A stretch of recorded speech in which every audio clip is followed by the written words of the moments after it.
자, 2차 방정식의 켤레근 이 파트는 표시해야 될 게 뭐냐면요.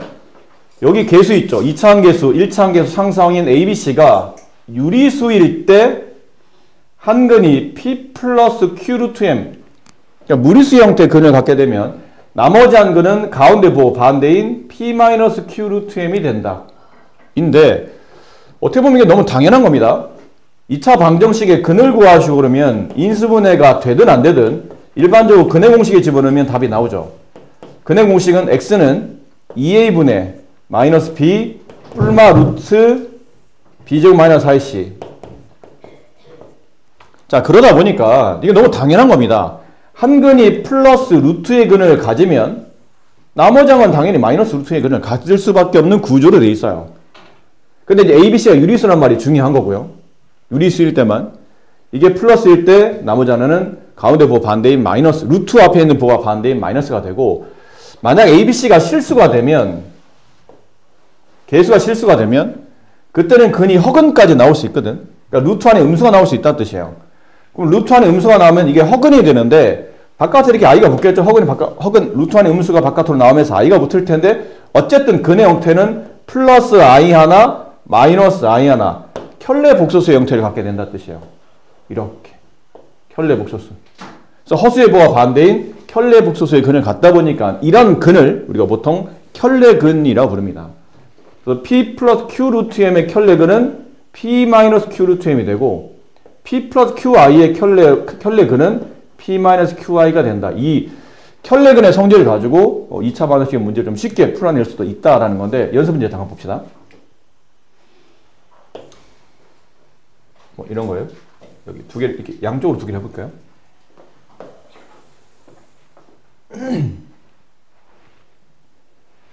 자, 유리수란 말이 나오죠. 유리수 AB 개수가 모두 유리수란 뜻이에요. 한 근이 P1 플러스 루트 2면 나머지 한 근은 1 마이너스 루트 2가 되며, 자, 이걸 가지고 풀이법이 두 가지가 있는데 첫 번째는 저번 주 주말 수업할 때 배웠던 근과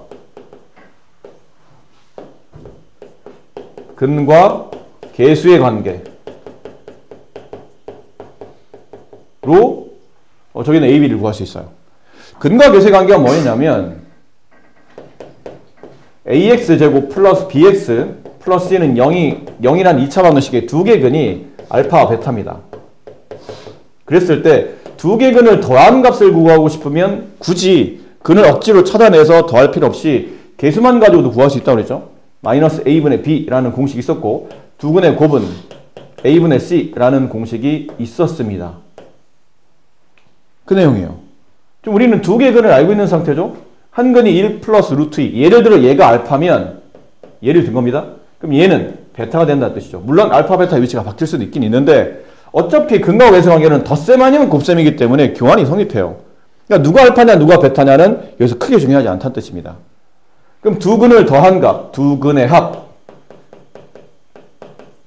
1 플러스 루트 2, 1 마이너스 루트 2. 두 근을 더한 값은 공식상 얘랑 같다. 두 근을 더한 값은 마이너스 A분의 B, 마이너스 A분의 B, 마이너스 1분의 A. 그렇죠? 그럼 여기 플러스 루트 2, 마이너스 루트 2 지워지고 마이너스 A가 2가 되니까 따라서 A 값은 마이너스 2가 나온다. 이런 풀이. 그 다음에 두 근의 곱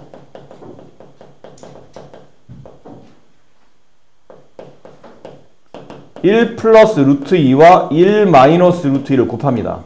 그럼 합쳐가 되죠? 앞에는 1의 제곱 빼기 뒤에는 루트 2의 제곱. 그래서 1 마이너스 2 마이너스 1이 나와요. 근데 두 근의 곱은 공식상 이거잖아요. A분의 C. A분의 C 2차 함계수분의 상수항 1분의 B. 마이너스 1과 1분의 B가 같아야 되니까 B 값은 마이너스 1이 됩니다. 이렇게 해서 AB를 구해낼 수도 있고요. 두 번째 방법은 2차 방정식을 작성합니다.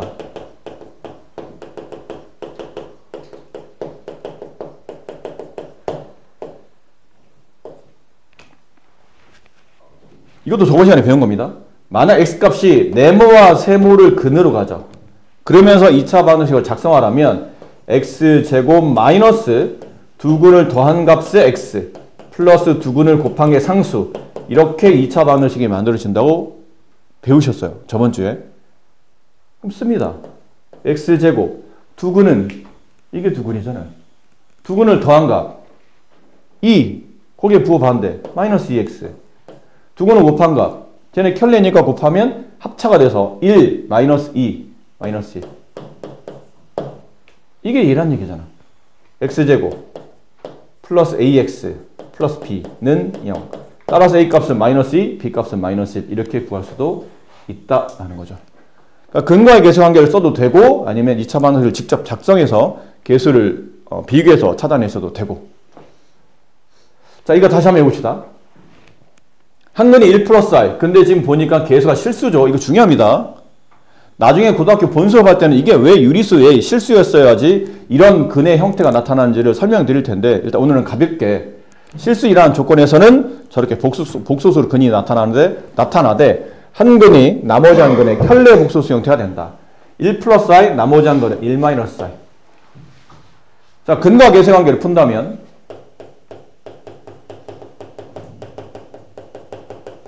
자, 이 개념으로 이 문제를 푼다면 두 근의 합 더하면 2가 되죠.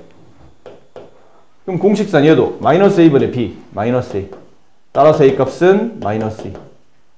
그다음 두 근의 곱 켤레끼리 곱하면 이 공부한 겁니다. 켤레 복소수끼리 곱하면 a제곱 플러스 b제곱 실수 부분의 제곱 더하기 허수 부분의 제곱 실수 부분이 얘는 1 허수 부분이 1 아니면 마이너스 1이죠. 근데 어차피 제곱하면 둘 다 똑같으니까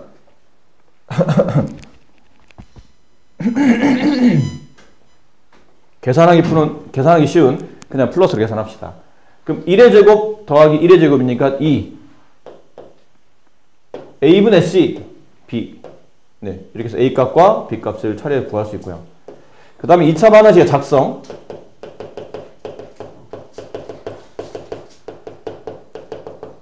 직접 근을 가지고 직접 2차식을 작성하는 겁니다. 두 개 근이니까요. 두 근을 더한 값과 두 근을 곱한 값을 가지고 1차 함계수와 상수를 만드는 거죠.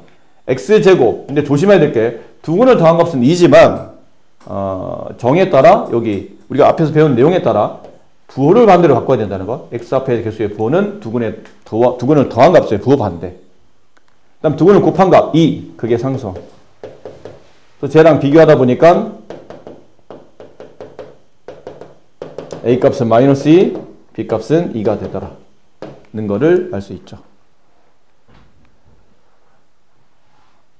그럼 두 개 중에 어떤 걸 써야 됩니까? 둘 다를 알아야 됩니다. 이거는 어떤 문제 나중에 이제 좀 골치 아픈 문제가 나오면 어떤 거는 근과의 계수 관계가 유리할 때도 있지만 어떨 때는 직접 작성하는 게 유리할 때도 있으니까 이건 풀이를 둘 다를 이해하셔야 돼서 과제 하실 때도 하나는 근과 계수 관계를 풀어보시고 하나는 이걸로 풀어보시고 풀고 싶은 대로 풀지 말고 순서를 그러니까 근과 계수 관계 2차만 작성 근과 계수 관계 2차만 작성 이런 식으로 왔다 갔다 하면서 연습을 해보시면 좋을 듯 해요.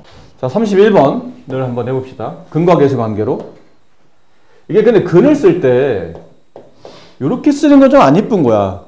어떻게 쓰는 게 좋으냐면 루트 5 플러스 3i라고 해서 i를 뒤에다 쓰는 게 낫겠죠. 그럼 나머지 한 거는 루트 5 마이너스 3i가 되는 겁니다. 이걸 좀 조심하셨어야 되고 근거와 계수 관계니까 두 근을 더한 값 얘네들이 더하면 2루트 5가 되죠. 위에 보면 마이너스 a분의 b는 아마 이렇게 돼 있었을 거예요. 두 근을 곱한 값 켤레끼리 곱하면 루트 5의 제곱 플러스 3의 제곱 그게 a분의 c, b 이렇게 돼 있을 거예요. 문제 구조상. 따라서 a 값은 마이너스 2루트 5 b 값은 5 플러스 9니까 14 이렇게 되겠네요. 보통은 글이 나오면 근거와 계수 관계도 쓰고 뭐 인수분해도 필요하면 하고 안 되면 그래무시에 집어넣고 해야 되는데 이거 생각해 봅시다. 이게 문제가 이게 혹시 만약 근과 좀 전에 배웠던 근과 계수의 관계 문제라면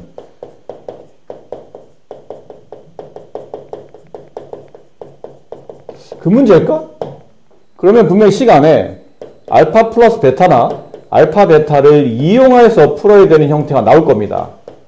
근데 여기는 이 식을 잘 보니까 이게 아무리 봐도 뭐 알파를 묶는다 하더라도 알파 플러스 5가 되기 때문에 알파와 베타를 더하는 거나 알파 베타를 곱하는 식을 이용하는 것 같진 않아요. 당장은. 그럼 이거는 지금 당장은 아니란 뜻인데 그러면 근을 구해야 되나? 그럼 근을 구하려면 인수분해를 해야 되는데 인수분해가 이거 안 되죠? 그럼 근의 공식에 집어넣어야 돼. 집어넣어서 근을 구할 수는 있어. 근을 구해보면 x는 2분의 마이너스 5 플러스 마이 루트 b제곱 25 마이너스 4ac 29.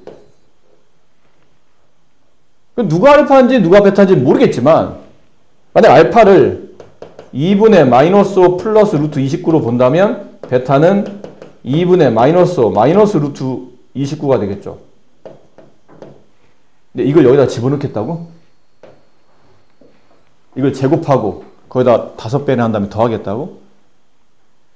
그게 아무리 봐도 근거계수 관계는 아닌 것 같고 그럼 근을 구해서 직접 대입하기는 근이 너무 복잡해서 구하기도 귀찮지만 이걸 대입한다는 건 더 짜증이 나는 일이라 이거 아닌 것 같아. 이런 느낌으로는 왠지 문제가 접근이 되면 내가 힘들어질 것 같아요. 그래서 고민을 잘 해봤어. 다시 고민한 거야. 뭐지?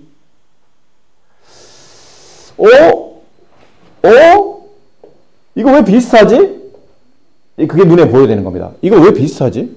약간 모양이 형태가 좀 비슷해 보이는데 아 이게 방정식 근이니까 알파와 베타를 식에 뭐 할 수 있죠? 대입할 수 있습니다. 알파 베타 근이잖아. 그럼 x 알파 대입하게 되면 이 값이 나와요. 알파를 대입하면 알파 제곱 플러스 5알파 마이너스 1은 0을 이 방정식에 만족하는 근이 알파니까 대입하면 이런 관계식이 나오거든요. 따라서 알파 제곱 플러스 5알파는 1이 되는 겁니다. 마찬가지로 x값 베타도 근이 되니까 식에다 대입하게 되면 베타 제곱 플러스 5베타 x 대신에 대입하는 거죠. 마이너스 1은 0. 따라서 문제에서 물어보는 베타 제곱 플러스 5베타의 값은 1. 각각 두 개 값은 1이 된다는 것을 알 수 있다는 얘기죠. 아 이렇게 풀면 안 되는구나 라는 것을 아신 겁니다. 자 그러면 2번은 어떻게 풀어야 되나 본데 2번은 1번과 2번이 뭔가 연계가 되잖아. 이용하라고도 돼 있거든요. 문제가. 막상 이제 시험장에서는 저렇게 이용하라는 말은 안 나올 겁니다. 그냥 직접적으로 이 문제를 1번으로 출제하지는 않습니다. 보통은 2번으로 직접 출제하겠죠. 위에는 이 방정식을 이용해서 다음 분수의 식의 값을 구하시오. 뭐 이런 식으로 나올 거라는 얘기지. 그러면 1번을 빨리 떠올려야 돼. 지금의 핵심이 이게 문제잖아요. 알파 제곱 플러스 8알파가 문제야. 근데 우리는 알파 제곱 플러스 5알파의 값이 1임을 알고 있거든요. 그럼 알파 제곱 플러스 8알파를 계산하려면 알파 제곱 플러스 5알파에다가 몇 알파를? 3알파를 더 셈해야 돼. 그럼 얘가 아까 1이었잖아 밑에서. 그럼 결론은 알파 제곱 플러스 8알파는 3알파 플러스 1이만 알 수 있고 그렇게 따지면 보나마나 베타 제곱 플러스 8베타의 값은 같은 구조로 베타 제곱 플러스 5베타의 값에다가 3베타를 더한 거니까 3베타 플러스 1이라는 거를 알 수 있다는 거예요. 위 보면 아래는 그냥 저절로 따라오는 거죠.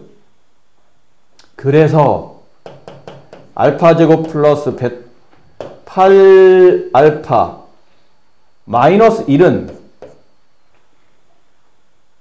알파 제곱 플러스 8알파가 그 위에 3알파 플러스 1이었잖아요. 거기다 1을 뺀 거니까 이건 3알파네요. 그럼 베타 제곱 플러스 8베타 마이너스 1은 3베타 플러스 1이라는 이 값에서 1을 뺀 거니까 3베타가 되겠죠. 아 그러네. 집어넣어요. 분모가 알파 제곱 플러스 8알파 마이너스 1이 3알파로 바뀌었으니까 3알파분의 베타 플러스 3베타분의 알파 이걸 구하라는 얘기예요. 그렇죠? 그럼 뭐 해야 될까요? 분수의 덧셈이잖아. 위아래 약분 안 되네. 그럼 통분해야지. 이 상태로는 정리가 안 되니까. 그럼 통분하게 되면 서로 다른 분모를 통분하면 얘네를 곱한 걸로 통분하죠. 9알파 베타로 통분이 됩니다. 9는 필요 없죠. 어차피 3이 있으니까. 그냥 3알파 베타로 통분이 됩니다.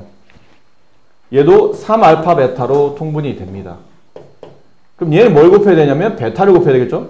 그럼 얘 베타를 곱해야 되고 여기 알파 곱하면 얘도 알파를 곱합니다. 그러고 나면 분자값에 들어갈 값은 베타 제곱 플러스 알파 제곱이 돼요. 옆으로 조금만 갈게요. 정리해보면 분모 3알파 플러스 3알파 베타로 통분됐고 분자는 알파 제곱 플러스 베타 제곱인데 이 알파 제곱 플러스 베타 제곱은 곱셈 공식 변형에 따라 두 개를 더한 값의 제곱은 두 제곱의 합은 두 개를 더한 값의 제곱 마이너스 2알파 베타 이런 거 우리가 곱셈 공식 할 때 배웠습니다. 그렇지? 이런 거 배웠잖아. a제곱 플러스 b제곱은 a 플러스 b의 전체 제곱에 플러스 3에 마이너스 아니면 a 마이너스 b의 제곱에 마이너스 3에 플러스 이렇게 온다라는 걸 배운 적이 있어요. 곱셈 공식 할 때. 근데 집어넣으면 됩니다. 여기서 구해야 되겠죠? 살짝 옆으로. 네. 여기서 구하죠? 알파 플러스 베타. 이제 근거와 계수관계 이제 필요합니다. 알파 플러스 베타는 마이너스 5, 알파 베타는 마이너스 1, 마이너스 a분의 b, 플러스 a분의 c. 그럼 저렇게 나오죠. 이거 대입해요.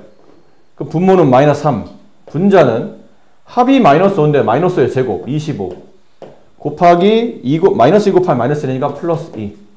그럼 마이너스 3분의 27이니까 마이너스 9가 이 문제의 정답이 됩니다.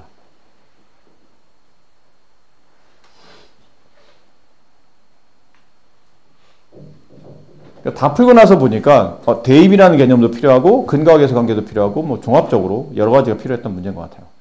자, 정리합니다. 좀 식이 너무 설명하다 너무 길어졌기 때문에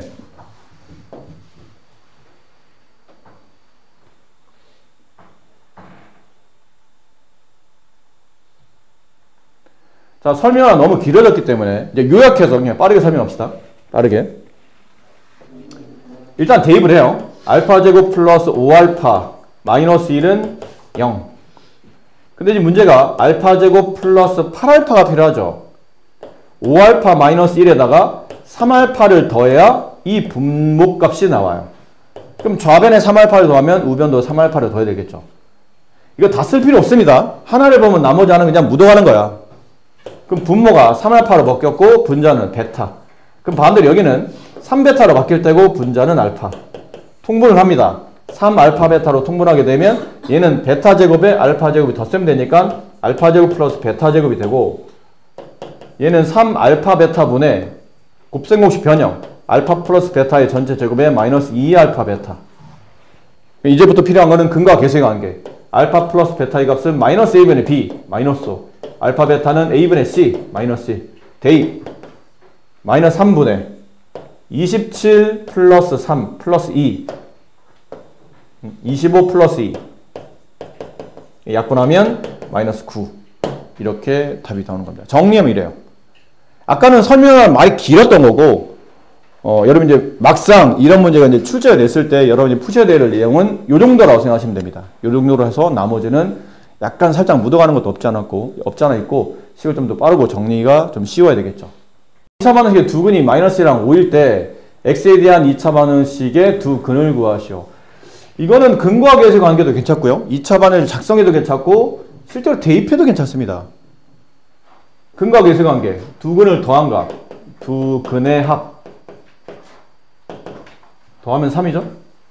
공식상 마이너스 a분의 b 마이너스 a 두 근의 곱하면 마이너스 10 공식상 a분의 c b 따라서 a 값은 마이너스 3 b 값은 마이너스 10 이렇게 구해지겠죠. 그럼 여기는 식에다 이제 대입합니다. a에 마이너스 3을 여기다 대입하면 9x제곱 b에 마이너스 10을 대입하면 플러스 10x b에 마이너스 10을 대입하면 마이너스 20 플러스 4니까 마이너스 16 0 이 방정식의 두 근을 구하랍니다. 일단 인수분해가 되는지 먼저 봐야 되는데 10 나와야 되죠. 여기 3, 여기 3. 이쪽 인수분해 안 되나요? 되는데요. 어떻게 돼요? 2랑 8이랑 하면 2랑 8. 이쪽에 플러스, 이쪽에 마이너스. 안 되는데. 안 되네. 네. 안 되면 그림공식 집어넣읍시다. 그림공식 집어넣으면 혹시 나중에 안 돼도 안 되는 줄 알았더니 그림공식 집어넣어서 되는 경우도 있으니까. 그럼 그림공식, 짝수의 그림공식 a분의 9분의 반의 부호 반대 마이너스 5 플러스 마이너스 루트 요 바깥에 있는 반의 제곱 25 마이너스 a c 이렇게 돼요. 그럼 루트 하나 정리해보면 루트 25 플러스 이게 얼마인가요? 네? 아침이라 계산이 잘 안 돼요. 얼마죠? 144? 169? 이게 13으로 되네요. 네. 이게 그걸 13이 됩니다. 루트 1이 133이 돼서 144가 돼서 144에다 25를 더하면 169가 돼서 이게 루트 169, 13이 돼요. 그럼 인수분해가 된다는 얘기네. 9분의 루트가 없어지면 인수분해 되는 겁니다. 한근은 이렇게 나오면 한근은 9분의 마이너스 5 플러스 13이 되고 9분의 마이너스 5 마이너스 13이 돼서 얘는 답이 9분의 12 약분하면 4분의 3 얘는 마이너스 2 네, 인수분해가 됐었나봐요. 이게 3분의 4 네.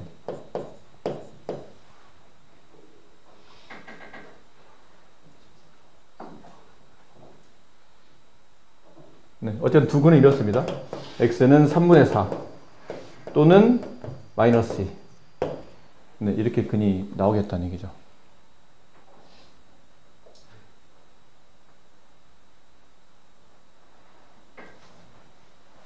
됐습니까? 네. 보시는 바와 같이 혹시 인수분해 이게 뭘로 되지? 너무 복잡한데? 그러면 뭐 안 되다 하다가 찾다가 뭐 마땅치 않으면 그냥 집어넣으면 저렇게 또 루트 1이 없어지면서 루트가 계산되면서 저렇게 근이 나오기도 하니까. 네, 혹시 저기 마이너스 5 플러스 13 이거 왜 이래? 네. 미안합니다. 네, 왜 이러죠? 네, 이렇게 돼요. 네. 됐습니까? 네. 이렇게 두 개 근이 나온다. 두 근의 비가 2대 3일 때 상수 k 값을 구하시오. 근의 비가 2대 3이잖아요? 그럼 두 근은 2와 3이 아닐 수도 있지. 적당한 배수가 필요하니까 2알파, 3알파 이렇게 두시면 됩니다. 됐죠? 그리고 난 다음에 이제 근과 계수관계 두 근을 더한 값은 마이너스 a분의 b 마이너스 5 두 근을 곱한 값은 a분의 c 이게 다 c다. x 없으면 다 c입니다. k만 c가 아니에요. k-c 이게 상수항이 돼요. 그래서 답이 나오죠. 5알파의 값이 마이너스 5니까 따라서 알파 값은 마이너스 1이 됐고 그래서 마이너스 1 집어넣어요. 그럼 마이너스 2 곱하기 마이너스 3이니까 6 k-2 넘어가면 k 값은 8 네, 이런 방식으로 k를 구해주시면 됩니다. 고등학교 수업을 워낙 많이 하다 보니까 나도 했는지 안 했는지가 헷갈려서 그래. 이건 당연히 했어요. ax제곱 플러스 bx 플러스 2는 0. 이 2차 방식의 두 개 근이 알파, 베타일 때 두 근을 더한 값은 마이너스 a분의 b 두 근을 곱한 값은 a분의 c 이거는 당연히 했죠? 근데 혹시 선생님이 이것도 설명했었나요? 알파 마이너스 베타 얘 절대값 이거 설명했나요? 안 했으면 쓰세요. 절대값 a분의 루트 d 루트 b제곱 마이너스 4ac 이걸 줄였으면 절대값 a분의 루트 d 이거 판별식이니까 b제곱 마이너스 4ac를 판별식 대문자 d로 쓰죠. 네.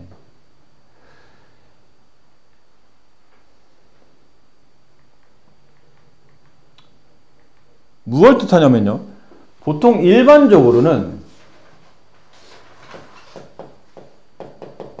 근과 계수의 관계를 외우라면 보통 시중에 나와 있는 교재도 그렇고 학교 수업도 그렇고 학원 수업도 그렇고 보통 이거 두 개만 외우라고 합니다. 근데 우리는 여기까지 추가로 외웁니다. 그러니까 이게 선택이 아니고 필수로 외우도록 하세요. 나중에 이제 고등학교 어려운 모의고사 문제 풀다 보면 이거를 아냐 모르냐에 따라서 식이 확 하고 줄어드는 역할도 하기 때문에 우리는 근과 계수 관계를 두 개가 아닌 세 개를 외웁니다. 예. 예, 예. 이렇게 세 개를 외웁니다. 그럼 저 문제도 이걸 풀 수 있다는 얘기죠. 그렇게 따지면. 이건 선생님 절대값은 왜 쓰셨나요? 그러면 이게 한글식 표현으로는 이게 두 근의 합이었죠. 근데 합은 순서가 중요하지 않습니다. A 더하기 B나 B 더하기 A는 어차피 똑같잖아. 두 근의 곱도 순서가 중요하지 않아요. 근데 두 근의 차는, 두 근을 뺀 값은 순서가 중요해요. 그치? 알파가 큰지 베타가 큰지 따라서 답이 양수가 될지 음수가 될지 결정이 되잖아. 그러다 보니까 한글식 표현으로 두 근의 차라고 말하는데 이게 차라는 거는 보통은 큰 값에서 작은 값을 빼죠. 근데 어디가 크고 어디가 작은지 모르기 때문에 일단 뺀 다음에 절대값 씌우면 어차피 답이 양으로 나올 거기 때문에 두 근의 차를 이런 방식으로 구할 수 있다 그래서 여기 절대값을 씌워 넣는 겁니다. 이 문제도 그렇잖아요. 두 근의 차, 두 근의 차, 두 근의 차. 공식은 절대값 A분의, 외울 때는 루트 D로 외우는데 이제 적용은 이제 계산의 적용은 이걸로 해야 되겠죠. B제곱 마이너스 4AC. 음이 나오면 안 되니까. 음이 나오면 안 되기 때문에. 네, 그래서 절대값에 A에 절대값 씌우는 겁니다. 그럼 집어넣어 봅시다. 두 근의 차는 4라고 되어 있으니까 4라고 쓰고 절대값 A, 절대값 1분의 뭐 생략해야 됩니다. 루트 B제곱 마이너스 4AC B제곱 이거 제곱 16 가로 K 플러스 1의 제곱 마이너스 4 곱하기 A 곱하기 C 이렇게 돼요. 그럼 얘는 이제 없어졌을 때요. 루트 1은 1이니까, 절대값이 1이니까. 그럼 4는 루트 16 K 플러스 1의 제곱 마이너스 48. 양변 제곱하면 16 루트 없어지죠? 16 가로 K 플러스 1의 제곱 마이너스 48. 16으로 약분됩니다. 여기 1 남고요. 여기 1 남고요. 여기는 3이 남아요. 그런 다음에 1은 K 플러스 1의 제곱 마이너스 3이 남은 상태로 전기하게 되면 K제곱 플러스 2K 플러스 1 마이너스 3. 여기 플러스 1, 여기 플러스 1이 지워지고 K제곱 플러스 2K 마이너스 3의 값이 0이 되기 때문에 인수분해 보면 K 플러스 3, K 마이너스 1로 인수분해 됩니다. 이거. 그래서 K 값은 마이너스 3 또는 1이 나오는데 근데 음의 정수 K라고 그랬으니까 정답은 마이너스 3만 정답이 되더라.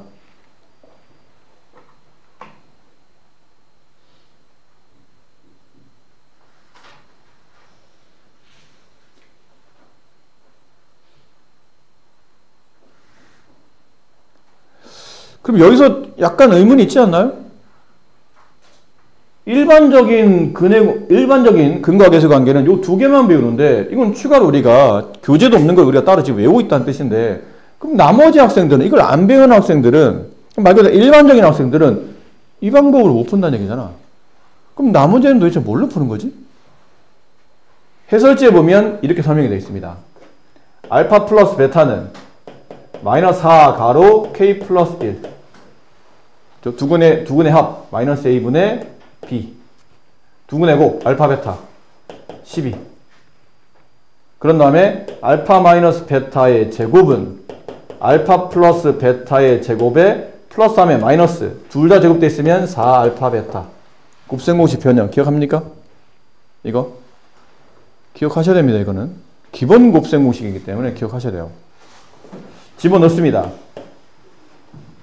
마이너스 4 k 플러스 1의 전체 제곱 마이너스 4 곱하기 12 얘가 16 k 플러스 1의 제곱 마이너스 48 근데 이 알파 마이너스 베타가 얼마였냐면 두근의 4인데 이게 알파 마이너스 베타가 4인지 베타 마이너스 알파가 4인지는 잘 모르겠어요. 근데 어차피 제곱돼 있잖아. 플러스 4든 마이너스 4든 제곱하면 어차피 16이니까 큰 의미가 없다는 얘기죠. 약분시켰더니 이렇게 아까처럼 똑같은 이제 풀이가 나와요. 그때부터는. 풀이 아까랑 똑같습니다. 아셨습니까? 곱셈공식 변형을 이용해서 저렇게 식을 만들어낼 수도 있는데 공식을 알면 이거는 할 필요가 없는 거죠. 두근의 차이 공식을 알면 이제 여기서부터 시작하면 되기 때문에 지금은 요 정도인데 나중에 이거보다 더 복잡한 이제 2차식을 보게 되면 이게 굉장히 복잡해지거든요. 그러니까 지금은 두 줄인데 나중에 고등학교 어려운 문제들은 막 4줄, 5줄 확 줄여주는 역할을 하기도 하니까 그 곱셈 공식 두근의 차라는 거는 은근히 자주 나와요. 알아두시는 게 좋을 것 같습니다. 네. 다들 아침은 먹었나요? 먹었군요. 아직 안 먹어서 지금 소리가 지금 배에서 엄청 나요, 지금. 그럼 밥 사주세요. 가끔 선생님은 이게 안에서 배가 고플 때는 내가 약간 대식가거든. 지금도 봐 소리 나는데 대식가가 선생님 말하는 대식가는 원래 먹을 때마다 많이 먹는 사람이잖아. 근데 나는 시간상 하는 일의 특성상 밥을 한 번에 몰아먹을 수밖에 없어요. 그러니까 수업하다 보면 저녁을 못 먹는 거야. 그리고 집에 가면 네? 얼마나 드시는데? 그러니까 점심을 먹고 학원에 출근해서 그러니까 보통 한 낮 12시에 점심 먹고 새벽 1시에 이제 밥을 먹어요. 저녁을. 그 사이에는 밥을 못 먹는 거야. 수업이 계속 이어지니까. 그럼 집에 가면 12시고 씻고 어쩌면 이제 1시에 밥을 먹는 거예요. 그럼 그때부터는 진짜 퍼먹습니다. 밥을. 보통 라면 한 3개 끓이고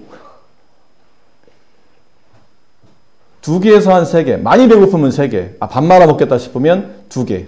그냥 그러다가 혀가 막혀요. 뭐 짜파게티 3개. 비빔면 3개 막 이렇게 먹는 거죠.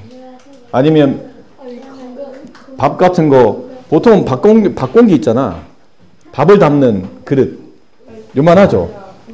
그래서 저녁에 먹는 밥공기는 남들 국그릇에 밥을 떠요. 너무 배고파서. 그러다 보니까 이게 안 좋아. 확실히 안 좋아. 왜 안 좋냐면 누가 그러더라고. 엄청 먹으면 위가 확 늘어난대요. 그러니까 자꾸 위를 정기적으로 이렇게 늘렸다 줄였다 보면 그 위가 늘어나 있는 상태로 간대. 그러니까 선생님은 공복이 되면 배에서 소리가 무슨 전쟁 나는 소리가 날려요. 가끔 수업하다 이렇게 앞에 있는 학생들이 수업을 안 듣고 내 배를 부르는 애들이 있어. 너무 소리가 크게 나니까. 그래서 지금도 약간 그런 상태인데. 다이어트 한다고 난리칠 때는 아파요. 자, 이쪽 페이지 하나만 더 마무리해 봅시다. 이쪽은 괜찮아요? 10번, 11번, 12번, 13번 괜찮나요? 네? 저기요. 10번, 11번, 12번, 13번 중에 질문. 네? 괜찮아요? 11번 두근이 연속하는 자연수 이거 어떻게 정리됩니까? 두근이 연속하는 자연수 이거 문제 어떻게 풀어야 돼? 플러스 1을 붙입니다. 플러스 1을 붙입니다. 한 근이 알파이면 나머지 한 근은 플러스 1을 붙입니다. 네, 그렇게 하시면 돼요. 이제 근거와 계수관계 두 근을 더한 값 알파 플러스 1 두 근을 더한 값은 마이너스 a분의 b 여기 음수 떨어져 나가겠죠? 3k 마이너스 1 두 근을 곱한 값 알파 곱하기 알파 플러스 1은 a분의 c 9k 마이너스 6 이렇게 되겠네요. 또 위에서 2알파 플러스 1의 값은 3k 마이너스 1이 돼요. 얘랑 이제 이해를 해야 되겠죠? 됐니? 근데 이거는 사실 연립 방정식인데 이게 1차와 2차 연립이라 좀 곤란합니다, 사실. 아직은 안 배운 건데 뒤에 여러 가지 방정식에서 배우거든요. 이 1차식을 한 문자로 정리한 다음에 여기다 이제 대입하는 형태가 되는데 이것도 그냥 대입하기는 여기 알파 앞에 2가 있어서 2를 나누면 K에 있는 값이 또 분수가 되고 K 앞에 3으로 나눠서 이 식을 K로 정리하게 되면 여기 또 분모에 3이 붙어요. 일단 식이 지저분해져. 근데 이제 여기 조건상 이런 거가 괜찮을 것 같아요. 예를 잘 보니까 여기 3배 해봐. 9K-3. 여기는 3배 하면 6알파 플러스 3. 맞추는 겁니다. 9K-6이 되려면 여기다 다시 3을 빼야 돼요. 여기도 3을 뺍니다. 없어져요. 그렇잖아요? 따라서 9K-6은 6알파가 돼요. 얘가 6알파가 되는 거야. 알파 분배하면 알파 제곱 플러스 알파는 얘가 6알파로 바뀐다는 얘기죠. 넘어가면 알파 제곱 마이너스 5알파가 남죠. 알파 값 구하는 문제니까 알파에 대한 2차 방식 알파를 인수분해합니다. 알파 마이너스 5. 따라서 얘랑 곱한 게 0이 돼야 되니까 알파 값은 0이 될 수도 있고 또는 5가 될 수도 있다. 네. 근데 우리는 알파를 구하는 게 아니죠. K값을 구하는 겁니다. 그지? 그럼 K값 나와 있는 식을 찾아야 돼요. 뭐 아무데나. 이게 제일 쉬우니까 여기다 집어넣을게요. 여기다가. 알파의 0집은 이걸 K로 정리하게 되면 3K는 2알파 플러스 2가 되고 따라서 알파에다 0을 집어넣으면 K값은 3분의 2가 되고 알파에 5를 집어넣으면 3K가 12. 그렇죠? 그럼 K값은 4. 이렇게 나오는데 두 근이 연속하는 자연수라고 그랬잖아. 근데 알파 0이라고 쳐봐. 그럼 한 근은 0과 1인데 이게 연속하는 자연수인가요? 0은 자연수가 아니잖아. 그렇지? 화살아? 0은 자연수가 아니지. 그러니까 알파 0은 여기 내 식에 대입하게 되면 연속하는 두 자연수 조건을 만족하지 못하는 거니까 K값 3분의 1은 답이 아니라는 얘기예요. 그럼 알파가 5일 때 알파 5이면 한 근 5, 나머지 한 거는 6 이렇게 된다는 얘기잖아요. 그렇죠? 그래서 K값은 4. 얘가 우리가 문제에서 원하는 정답이 되는 겁니다. 이게 문제 안 쉬운데 왜 질문 안 하지? 왜 질문 안 했을까?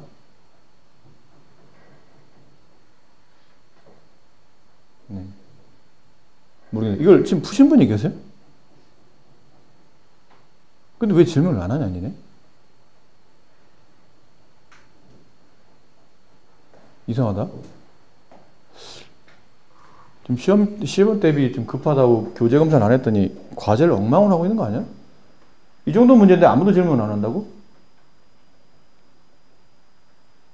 2차 방정식 두 근이 알파와 베타일 때 얘네 둘을 두 근을 하고 제곱의 개수가 12인 2차 방정식을 작성하랍니다. 그럼 일단 이렇게 배웠죠, 우리가? 근이 네모와 세모이며 x제곱의 개수가 1인 2차 방정식을 작성하시오. 그러면 x제곱 마이너스 네모 더하기 세모 x 플러스 네모 곱하기 세모는 0의 꼴일 겁니다. 근데 지금 제곱의 개수가 12라고 돼 있잖아요. 그럼 여기다 이제 12를 곱해야 되겠죠. 이 전체 식에 앞에 12를 곱해줍니다. 그리고 네모 살모 자리 대신에 얘네를 대입해요. 알파분의 베타, 베타분의 알파를 네모 세모 자리 대신에 이렇게 집어넣어 줍니다. 그럼 알파분의 베타 플러스 베타분의 알파. 여기는 얘네들을 곱하는 얘기인데 이거 약분이 되잖아요. 이렇게 곱하면 이렇게 약분되고 이렇게 약분돼서 1이 남아요. 예, 간단하네요. 그럼 12 한 다음에 x제곱 이거 통분 필요합니다. 마이너스 알파 베타로 통분하게 되고 그럼 얘는 베타 필요하고 얘는 알파를 곱해야 되니까 분자는 알파 제곱 플러스 베타 제곱 x 이렇게 되겠네요. 12 약분하면 안 된다. 제곱계수를 12로 만들려는데 이게 약분해버리면 어떡해. 나 12는 끝까지 놔둬야 돼요.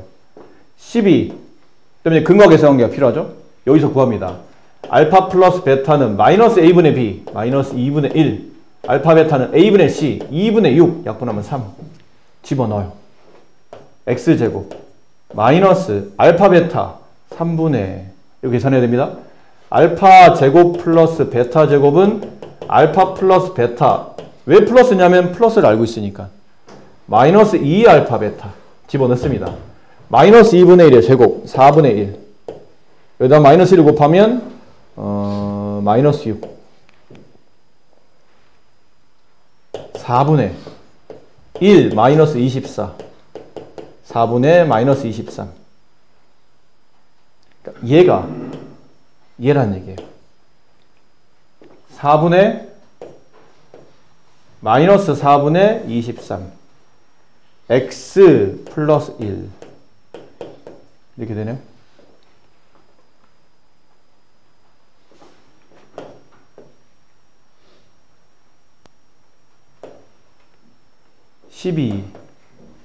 x제곱 이거 복잡해.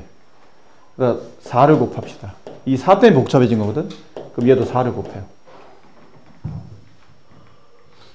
그럼 마이너스는 플러스로 보면 되겠죠? 대표보를 그냥 플러스로 갈게요. 분모는 12 분자는 약분되고 23x 플러스 1은 0 12를 분배합니다. 왜 12를 곱했는지 이제 알 것 같아요.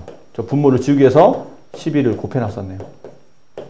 이렇게 2차 방정식이 완성이 됩니다. 잘못 눌렀네. 이거랑 다르다. 얘는 A고 잘 봐야 돼. 얘는 알파야. 모양이 달라. 살짝 보면. 그치? 잘 보시면 가끔 이제 애들이 헷갈려 하는데 우리가 선생님 필기를 해드릴 때는 이게 당연히 다르게 잘 표현해 드리는데 여기 책에서는 굉장히 비슷하게 보여요. 조심해야 됩니다. 근데 자세히 보면 다릅니다. 앞에는 A, 뒤는 알파. 그럼 첫 번째 식은 x제곱 플러스 2x 플러스 a는 0. 이 방정식 두 근이 x는 1, x는 알파랍니다. 이거 어려울 게 없어요. 그러면 뭐를 알고 있냐면 한 근은 알잖아? 근을 알면 대입하면 a 값이 나오겠네요. 1 플러스 2 플러스 a는 0. 따라서 a 값은 마이너스 3. 그럼 x제곱 플러스 2x 마이너스 3은 0. 이 방정식 두 개 근이 x는 1, 그리고 x는 알파. 이거 인수분해 됩니다. 인수분해도 돼. 근데 항상 된다고 보장할 수는 없어서 인수분해해서 나머지 근을 구하면 되는데 혹시 만약 인수분해 안 되는 식이라면 그때는 근거와 계승관계를 이용해야 돼요. 두 근의 곱, 두 근을 곱한 값은 a분의 c 마이너스 3 구했다. 따라서 알파 값은 마이너스 3이 된다. 됐죠? a 값은 이거였고요. 알파 값은 마이너스 3이다. 그리고 이번에는 두 번째 방정식 x제곱 플러스 ax 플러스 b잖아요. 근데 우리가 a 값을 구했거든요. 선생님 여기는 a와 여기는 a가 어떻게 똑같아요? 같은 문제에 똑같은 문자가 쓰인다는 것은 당연히 같은 값이야. a 값 구해서 집어넣어요. x제곱 마이너스 3x 플러스 b는 0. 두 개 근이 x는 마이너스 1, x는 베타. 아까랑 똑같은 패턴이죠? 일단 숫자를 집어넣어요. 그럼 1 플러스 3 플러스 b는 0. 따라서 b 값은 마이너스 4. 그럼 x제곱 마이너스 3x 마이너스 4는 0. 얘도 인수분해 됩니다.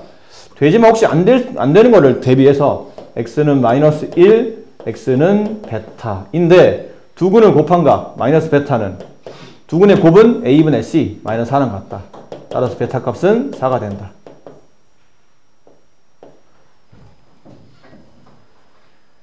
됐죠?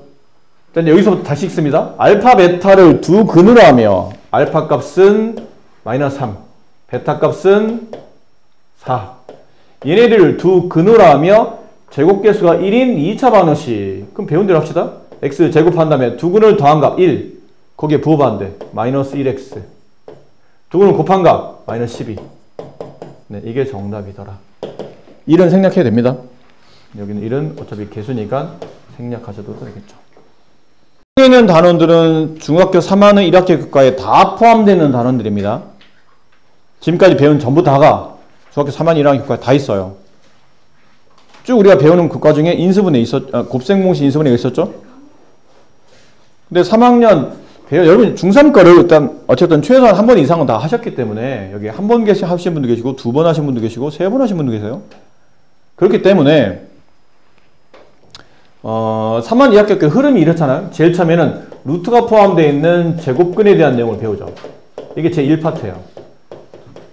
이거 대문자로 일단 쓴 거는 그냥 네, 원래는 소문자로, 대문자로 쓰면 안 되는데, 어쨌든, 1파트 제곱근, 2파트 곱셈 공식과 인수분해요.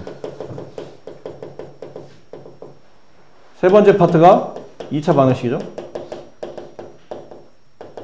네 번째 파트가 2차 함수입니다.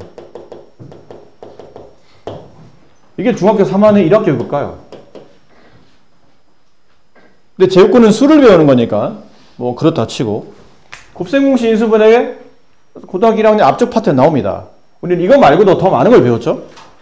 뭐 항등식도 배웠고, 그다음에 나머지 정리, 인수 정리 이런 내용도 배웠었고, 뭐 조립제법 이런 것도 배웠었고, 그런 거 포함한 다항식 파트 안에 얘네들을 배웠어요.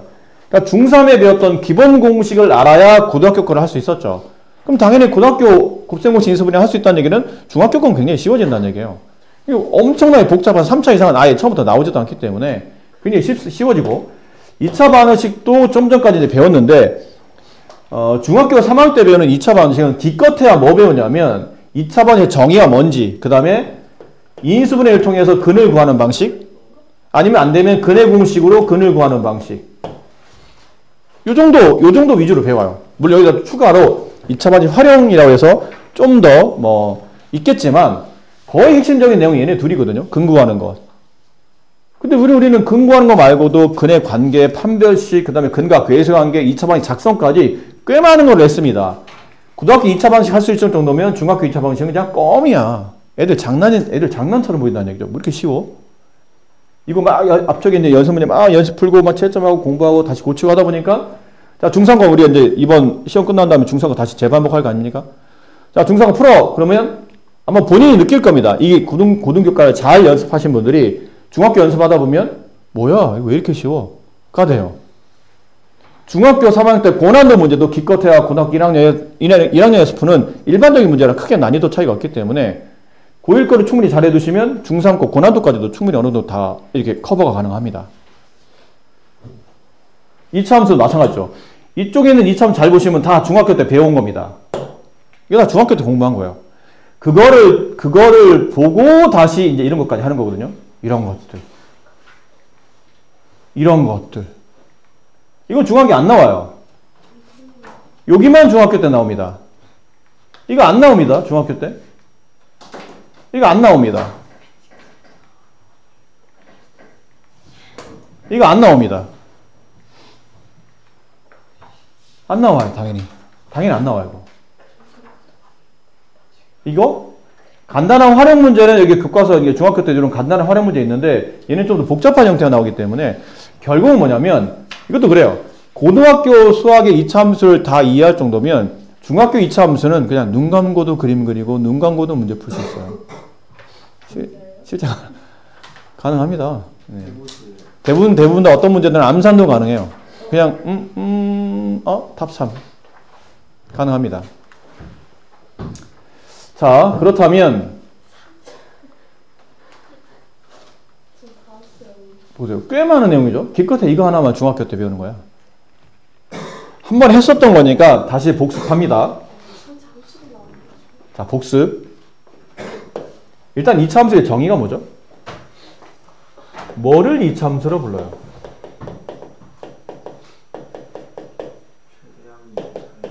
정의. y는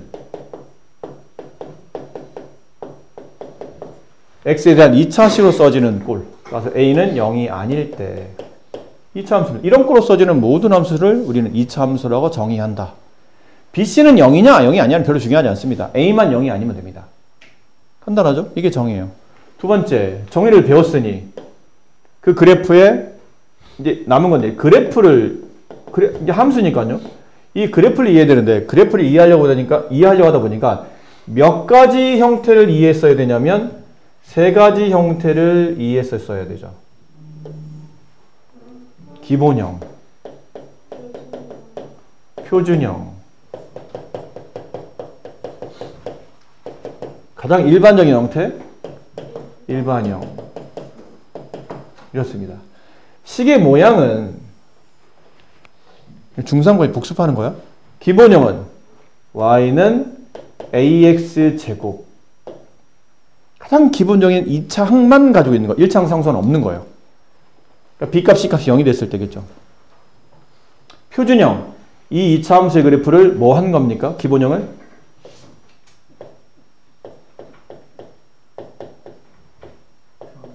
평행이동.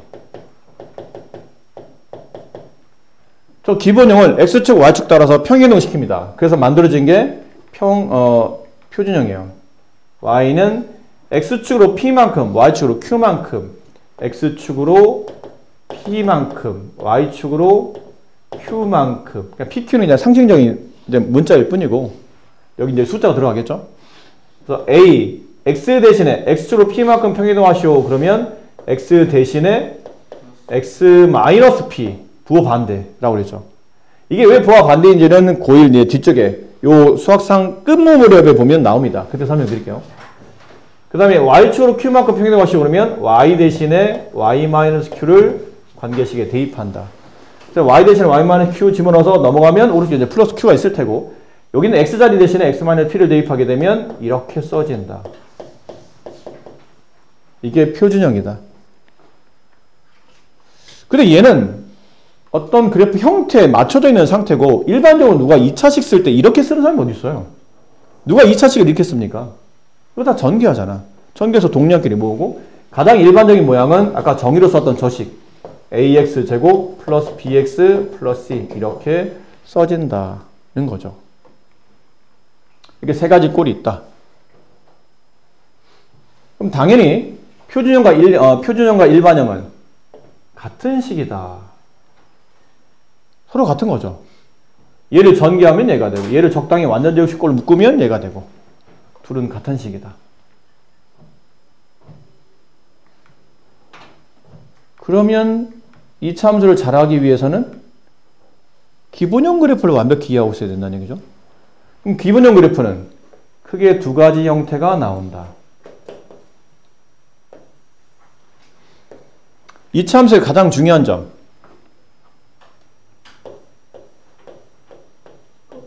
꼭지점. 이 참수에서 가장 중요한 점, 꼭지점. 이유는 이 참수의 그래프 모양이 포물선이기 때문이에요. 그럼 포물선은 항상 정점이 존재하거든. 최대 정점 혹은 최소의 정점. 그죠? 근데 기본형은 꼭지점의 좌표가 어디 있습니까? 그러면 원점에 있습니다. 그리고 포물선의 모양이 이렇게 Y축 대칭인 포물선 혹은 이렇게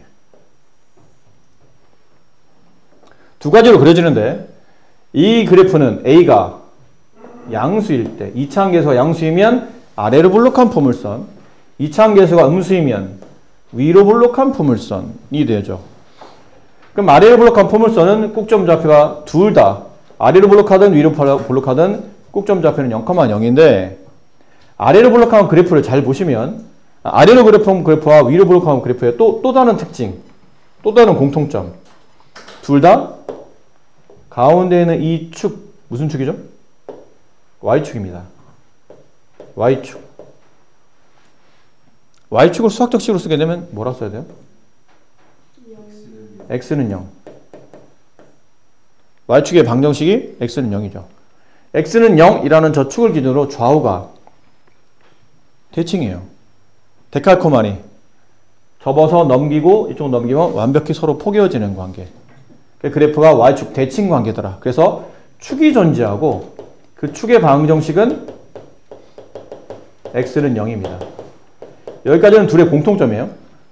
근데 이제부터 약간 이제 차이점이 발생하는데, 여기 차이점, A가 양수일 때는 축의 왼쪽, 이 부분 말하죠. 축의 왼쪽, X가 0보다 작을 때 그래프 모양이 이렇게 됩니다. 무슨 말이죠? X가 증가할 때 Y가 감소한다. 이쪽에서는 그래프가 감소함수의 형태를 띱니다. X 커지면 Y는 작아지고, X 작아지면 Y는 커진 형태.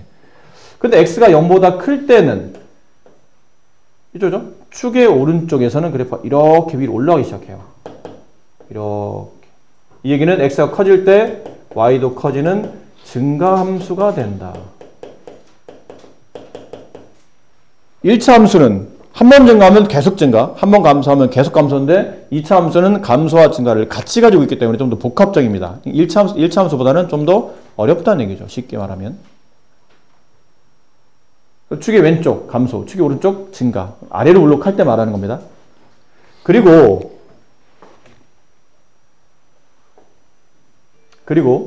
x의 범위는 모든 실수예요. 그럼 x의 범위가 뭐죠? 여기는 2차 함수식 x에 집어넣을 수 있는 모든 x값은 양도 되고 음도 되고 영도 되고 다 집어넣을 수 있다는 뜻이에요. 근데 실제로 y값은 그렇지 않아요. y는 보세요. 찍히는 이 그래프가 찍혔을 때 이 점, 이 점의 y값 양, 이 점의 y값 양, 이 점의 y값 양, 양양양양양양양양양양 영, 양양양양양양양양양양 무슨 말이에요? y값 항상 0보다 크거나 같은 값만 존재합니다. 아래로 블록할 때, 기본형인 아래로 블록할 때는 원점이 꼭지점이고 0,0보다 다 위에 있는 점이 존재하기 때문에 y값 항상 0 이상의 값이 나옵니다. 반대로 이제 위로 블록할 때 있죠? 좀 색깔을 구분할까요? 위로 블록할 때 얘는 a가 음수일 때입니다. a가 음수일 때 위랑 똑같이 합시다. a가 음수일 때는 x가 0보다 작을 때 축의 왼쪽이죠? 축의 왼쪽 오히려 그래프가 이렇게 위로 올라오고 있어요. x가 증가할 때 y가 증가하는 이쪽에서 증가함수가 됩니다. 그럼 축의 왼쪽, 축의 오른쪽 x가 0보다 클 때는 이렇게 내려가기 시작해요. 이렇게 내려간다. x가 커질 때 y는 작아진다. 그래서 이거는 감소함수의 형태를 띈다. 그리고 얘도 x값의 범위는 모든 실수이나 y값의 범위는 그렇지 않다. 0, y좌표를 말한 겁니다. y좌표는 항상 0보다 작거나 같다. 이러한 특징을 갖는다. 그 추가로 이거는 거 하나 더 배웠죠? 추가로 a의 절대값, a가 뭐냐면 2창 앞에 있는 개수입니다. a의 절대값이 크면 클수록 그래프는 y축에 가깝다라고 표현해요. 혹은 폭이 좁다. a의 절대값이 크면 클수록 그래프가 이렇게 옆으로 퍼지기보다는 이렇게 안으로 이렇게 모아드는 형태가 된다는 얘기죠. 좀 더 y축에 가까워지는 형태가 됩니다. 됐니? 그리고 마지막 하나 더. y는 ax 제곱과 y는 마이너스 ax 제곱은 서로 무슨 관계냐면 x축 대칭 관계입니다. 그러니까 이거예요. 지금 이걸 말한다고. y는 ax 양수일 때 그럼 a가 음수가 되면 이게 y는 마이너스 ax 둘은 x축 대칭 관계가 성립한다. 여기까지를 중학교 3학년 때 2차 함수 기본형 할 때 배웠던 내용입니다. 됐니? 걔를 x축으로 일정한 크기만큼 y를 일정한 크기만큼 평이동시키려면 이런 함수가 나온다는 얘기죠. 그러면 안 바뀌는 것과 바뀌는 걸 잘 봐야 돼요. 안 바뀌는 거는 그래프의 모양이나 개형이라고 그러죠. 그래프의 개형 생긴 모양 그래프가 생겨먹은 모양 그래프의 이 개형은 안 바뀝니다. 원래 아래로 블록하던 걸 평행이동시켜도 아래로 블록합니다. 위로 블록하던 거를 평행이동시켜도 위로 블록합니다. 개형은 안 바뀌기 때문에 이런 거는 건들 필요는 없어요. 이런 거. 이런 거는 내용이 안 바뀝니다. 그래프 모양이 안 바뀌었으니까 증가냐 감소냐는 안 바뀐다는 얘기지. 다만 바뀌는 게 있는데 꼭지점의 좌표가 바뀌어요. 원래 0,0이 있었던 이 꼭지점을 x축으로 이 포물선 자체를 x축으로 p만큼 y축으로 q만큼 평이동하면 이 꼭지점 좌표도 그렇게 움직여 있겠죠. 꼭지점 좌표가 p, q로 바뀝니다. 됐니? 그러다 보니까 축의 위치도 바뀝니다. 축의 방정식이 바뀌어요. 원래는 x는 0 x는 0이 누구냐면 꼭지점의 x좌표예요. 꼭지점의 x 앞을 얘가 무조건 축이 지나갈 수밖에 없는 구조거든. 그럼 꼭지점 x 앞에가 p로 바뀌었으니까 축의 방정식도 x는 p로 바뀝니다. 그래서 축의 방정식을 구하려면 요거 갖다 쓰시면 돼요. x는 한 다음에 꼭지점 x 앞을 갖다 쓰시면 축의 방정식 저절로 구할 수 있어요. 그 다음에 이거는 안 바뀌는데 뭐가 바뀌냐면 요 앞대가리에 대한 설명이 바뀌겠죠. 약간 조건이 달라집니다. x가 p보다 작을 때, x가 p보다 클 때, 그러면서 이제 그래프 개형을 요거 그대로 갖다 붙이시면 됩니다. 앞에 있는 조건만 여기만 달라지지 여기 있는 내용은 그대로 똑같다. 동일한 내용이 적용된다. 그 안 바뀌는 것, x의 모든 실수. 원래 x의 모든 실수를 집어넣을 수 있는데 평행이동에도 x의 모든 실수를 집어넣을 수 있어요. 다만 요게 바뀌겠죠. 이거. 원래 꼭지점의 y좌표보다 아래로 블록하면 다 크고 위로 블록하면 꼭지점 y좌표보다 다 작은데 이게 꼭지점 y좌표가 이렇게 바뀌어있는 상태잖아요. 그래서 아래로 블록할 때는 a가 양수일 때는 y의 값이 항상 q보다는 크거나 같고 a가 음수가 되면 y의 값은 항상 q보다 작거나 같다. 여기가 좀 바뀌는 내용이죠. 나머지는 다 똑같습니다. 그럼 말했듯이 표준형과 일반형은 같은 내용이기 때문에 이 내용이 그대로 여기에 적용된다고 보시면 돼요. 똑같이 적용하시면 됩니다. 자, 연습합니다. 보세요. 잘 봐. 몇 분 안 남았어. 잘 봐. 집중. y는 2x제곱이 있다고 칩시다. 무슨 형이에요? 일단 몇 참수예요? 무슨 형이죠? 기본형이에요. 그럼 꼭지점은 0,0이에요. 어디로 블록해? 여기 좀 헷갈려요. a 앞 제곱 합의 x가 a가 되면 그러니까 양수니까 왠지 위라는 느낌이 적용되는데 아래로 블록한 겁니다. 이거 헷갈리지 마시고. 원점이 꼭지점이며 아래로 블록한 포물선이니까 그래프는 이렇게 좌우 대칭 형태로 이렇게 그려질 겁니다. 그렇죠? 그럼 이 그래프를 평행이동 시켜요. x축으로 마이너스 1만큼, y축으로 3만큼 평행이동하세요. 그러면 약속된 의미가 x축으로 마이너스 1만큼, 그럼 x 대신에 뭘 대입하겠다고?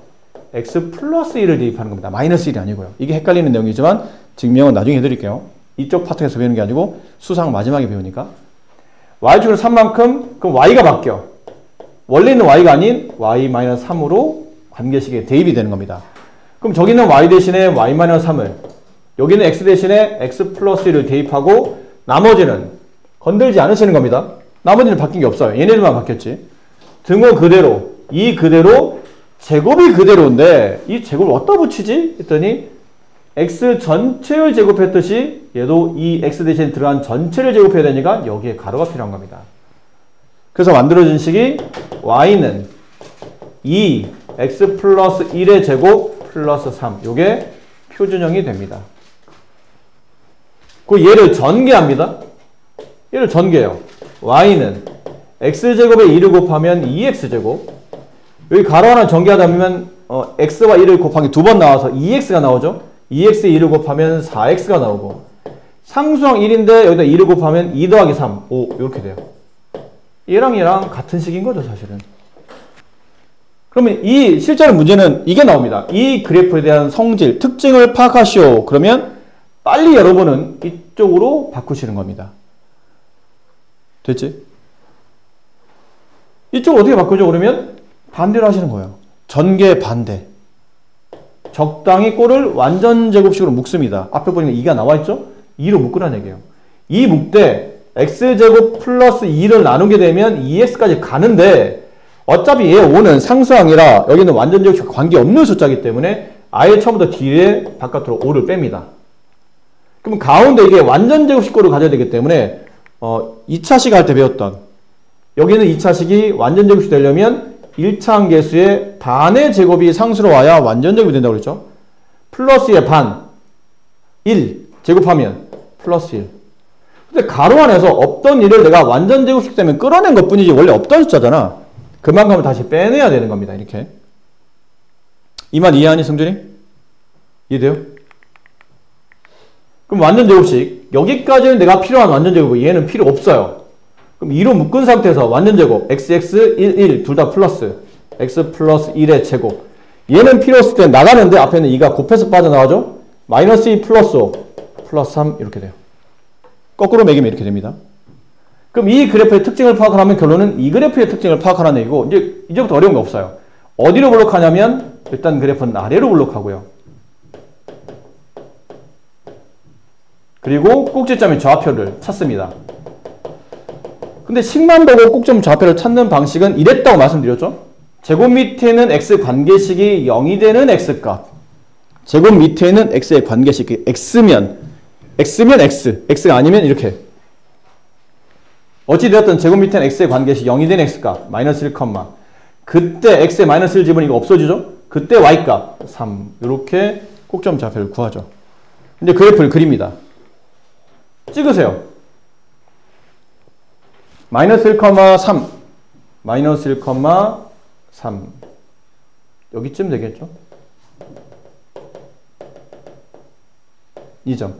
이 점이 꼭지점이며 가운데 x는 마이너스 1이 축인 포물선이 좌우 대칭 형태로 그려질 것이다. 이렇게 그려질 거예요. 이렇게 이거 뾰족하면 안 됩니다. 약간 부드럽게 가야 돼요. 이렇게 포물선이 좌우 대칭 형태로 대략 그려지는 겁니다. 이렇게 대략 그리시면 됩니다. 그러고 나면 이제 문제 그다음부터 성질이 나오죠. 그래프를 얘네 둘만 가지면 어느 정도 그래프를 그릴 수 있어요. 그리고 나면 축은 여기인데 그럼 축에 x가 마이너스 1이 축이고 축보다 작을 때 x가 마이너스보다 작을 때는 그래프가 내려오고 있죠. 감소함수. x가 마이너스보다 클 때 축이 오른쪽 위로 가고 있죠. 증가합니다. 그 y값의 범위는 항상 3이라는 y값보다는 다 크거나 같네요. 3 이상의 y값을 갖는다. 그러니까 이 그래프의 특징을 파악하라는 얘기는 그건 이거를 파악하라는 얘기예요. 이걸 보고 이제 그림을 그려놓고 이제 판단하시면 되겠죠. 그래서 2차 함수는 꼭지점의 좌표를 구하는 게 굉장히 중요합니다. 어디로 블록하냐는 제곱 앞에 있는 개수만 보면 되기 때문에 대부분 다 제곱의 개수가 잘 나와 있어요. 어디로 블록하냐는 금방 알아. 근데 왜 그림이 안 그려지는 거냐면 꼭지점의 좌표가 이런 일반형에서는 보이지 않기 때문입니다. 원래 꼭지점 좌표가 마이너스 1, 3이었잖아. 근데 얘를 다 전개하고 한꺼번에 동작하게 모아놨더니 이 식을 보고 마이너스 1, 3을 찾기 어렵다는 뜻이에요. 그래서 이 과정이 필요하다. 됐습니까? 2차 함수는 무슨 점이 중요하다고요? 꼭지점이 중요합니다. 마이너스 2x 제곱 플러스 4x 마이너스 1이 있다고 칩시다. 이렇게 된 2차 함수였어요. 다음 2차 함수의 그래프를 그리고 성질을 파악하시오. 그러면 일반형은 좀 그래. 그래서 뭐 해야 되냐면 마이너스를 묶고 x제곱 개수를 마이너스 1로 나누면 x제곱 마이너스 1로 나누면 마이너스 2x 상수항을 뒤로 빼라고 그랬죠. 가로 안에서 만듭니다. 플러스 1 마이너스 1 여기까지만 필요해요. 마이너스 2 한 다음에 xx 1 1 둘 다 마이너스로 가야 이게 나오겠죠. 그럼 x 마이너스 1의 제곱이 되고 얘는 필요 없어 바깥으로 빠져나갈 때 곱해서 나와야 됩니다. 마이너스 2와 마이너스 1을 곱하면 플러스 2가 되고 플러스 1을 빼면 플러스 1이 남아요. 따라서 얘는 꼭지점의 좌표가 제곱 밑에 있는 x의 관계식 0이 되는 x값 1, 그때 y값 1 됐어요? 1, 1이 꼭지점이면서 어디로 블록? 이거 어디로 블록하니? 위로 블록해. 제곱 앞에 있는 개수가 음수잖아. 음수 1, 1이 꼭지점이면서 위로 블록한 포물선 이런 느낌으로 이제 그려주시면 돼요. 축은 여기 있습니다. x는 1의 축이 있고 꼭지점 좌표는 1, 1이에요. 그럼 거의 다 안 된 겁니다. 이렇게 되고 나면 축이 x는 1이니까 축의 왼쪽 1보다 작을 때 축의 오른쪽 1보다 클 때 축의 왼쪽은 그래프 위로 올라오죠? 오른쪽 위로 가며 x가 증가할 때 y가 증가하는 증가함수가 되고 축의 오른쪽 그래프가 오른쪽 아래로 가네요.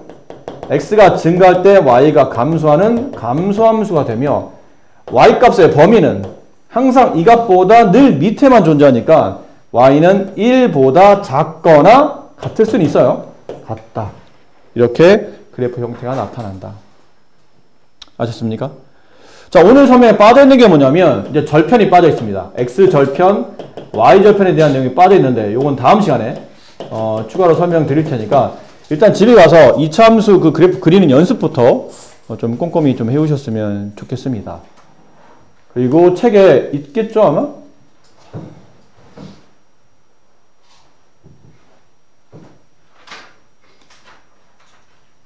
네, 여기 쓰셔야 됩니다. 요것만 쓰고 갑시다.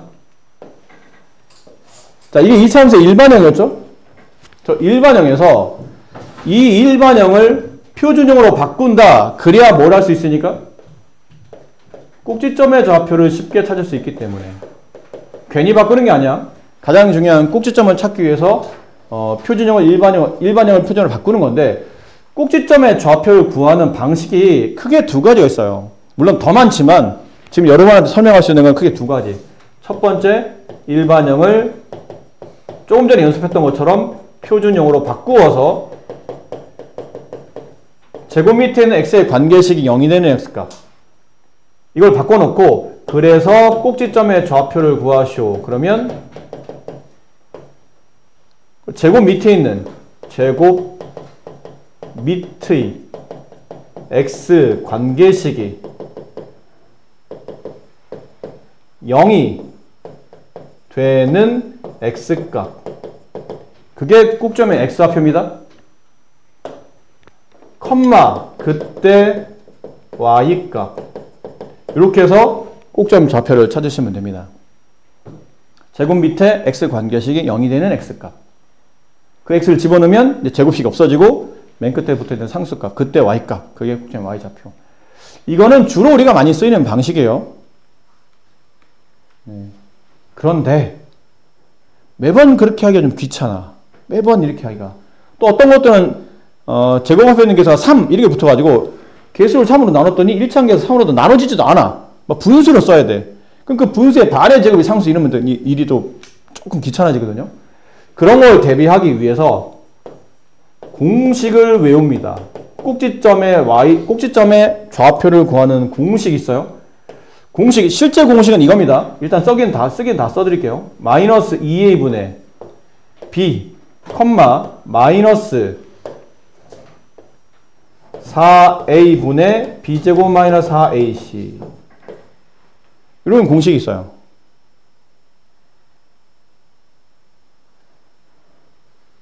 근데 이거는 외우지 마세요.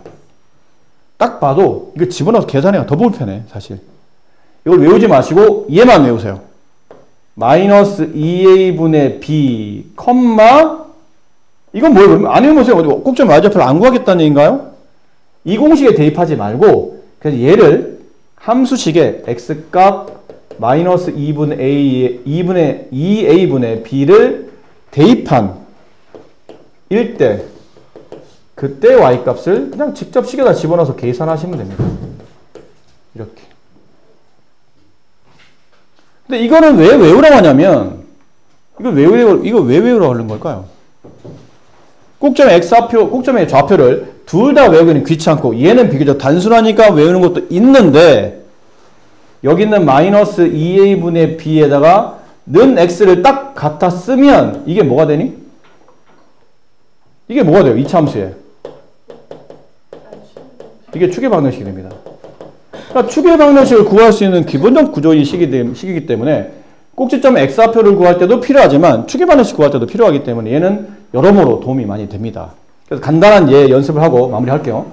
y는 아까 했던 마이너스 2x 제곱 마이너스 4x 플러스 4x 마이너스 아까 이거 했었죠? 이 함수의 꼭점 좌표를 구하시오 그러면 아까 완전 제곱식 하는 건 보여드렸으니까요. 공식을 적용해 봅시다. 공식. 꼭지점의 좌표를 구하는 공식. 마이너스 2a분의 2 곱하기 마이너스 2분의 b 4 이거 좀 이따가 얘부터 먼저 정리해야 되니까 약분하면 1이 나와요. 마이너스 4분의 마이너스 4니까 마이너스 4분의 4니까 1 그때 y값 여기다 집어넣으면 돼요. 1을 집어넣어요. 마이너스 2 플러스 4 마이너스 1 그래서 1 이렇게 나오더라. 아까보다 훨씬 단순하게 꼭점 좌표를 구할 수 있죠. 그럼 꼭점 좌표 구하면 그다음부터 시작하면 돼. 아까 전에 했잖아.